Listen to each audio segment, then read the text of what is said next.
You're listening to Feel Good Astrology with Louisa Tannermunson. To request a reading with Louisa, go to www.feelgoodastrology.com. Hey Libra, how are you doing? It's Louisa Tannermunson from Feel Good Astrology. I've got your 5-minute forecast. Let's see if I can keep it to 5 minutes. Now, in recent times, with the 2 new moons in this last month in the sign of Aries, things will have been really activated in that place of your relationships. I'm pleased to say that as this month progresses, the month of May, the emphasis is really coming away from the projections that you have of other people and also the projections that other people have of you. What a relief that's going to be. So there's a few dates that I want you to make a note of because there are times when you're likely to feel quite sensitive, and they are the 3rd when the moon is in your own sign, and then on the 9th when it moves into the sign of Capricorn, on the 16th when it moves into the sign of Aries, and the 23rd when it moves into the sign of Cancer. So let's have a look. I'm focusing today mainly on your 1st and 3rd week because they're the ones that have got most of the action. So the big thing in week 1 is the full moon, which is also a penumbral lunar eclipse. It's a full moon on steroids in the sign of Scorpio, can get pretty eggy. And obviously you Librans, you like peace, you like joy, you like things to be kind and considerate. You don't like bitchy matches and things like that. Now, it's emphasizing that part of you to do with your resources, your personal resources, how you manage your resources, how you think of yourself, how you value yourself. So what I would say is absolutely put your best foot forward and really recognize what you do have. Please don't get too tense about what you don't have, because that's really not going to be useful. And it's likely to bring up jealousy and possessiveness and things like that, which aren't really the emotions that you want to focus on right now. Now, a few days later, Venus, which is obviously your ruling planet, is moving into the sign of Cancer, and it's going into the area of your success. Boy, is this a good position for it to be in for this month ahead.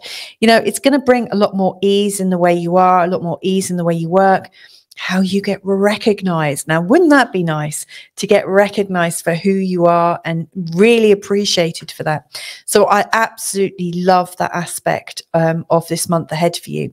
Now, I'm going to move on now to week 3. There's a lot of things going on.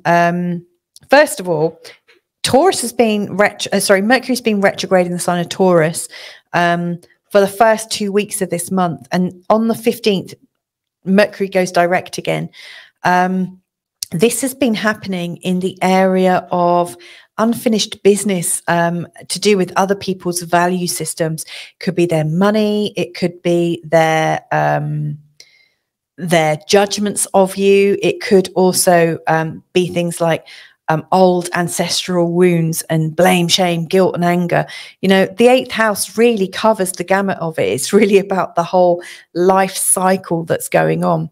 Anyway, I digress. So Mercury goes direct again, and then the day after, Jupiter joins Mercury in the 8th area. So it's about other people's money. So whilst you were getting your knickers in a twist at the time of the full moon lunar eclipse, you may well find that money starts to come to you more easily from other places. You may well find that other people close to you might recognize you, might want to help you, might appreciate you. So to me, it feels like you're going into a year ahead where there's a lot more resources available to you if you could only accept that some of your resources might have to be shared resources. So expand your thinking on that and you'll feel much better. Now, we've got the new moon on the 19th, and that is, again, highlighting the 8th house. Again, it's giving you a new start with other people's assets and other people's value systems. And then straight after, I think the next day on the 20th, we've got Mars going into the sign of Leo, and that's creating a lot of energy for you and your friends. And I think of the 11th house as being very much about the law of attraction. What you think about, you bring about. So get your law of attraction knickers on and start planning something really good. You've got the motivation, you've got the desire, you've got the dedication to do it, and to do it well with your friends. I will say there is also this opposition between Mars and Pluto, and it's the your desire to have control over what you're creating versus being comfortable with creating with other people. That's the biggest difficulty, and that's the place where you need to be quite disciplined. Anyway, last of all, on the 21st, we've got the moon going into the area of the 9th house for you. It's going into the sign of Gemini, and I really think that that's going to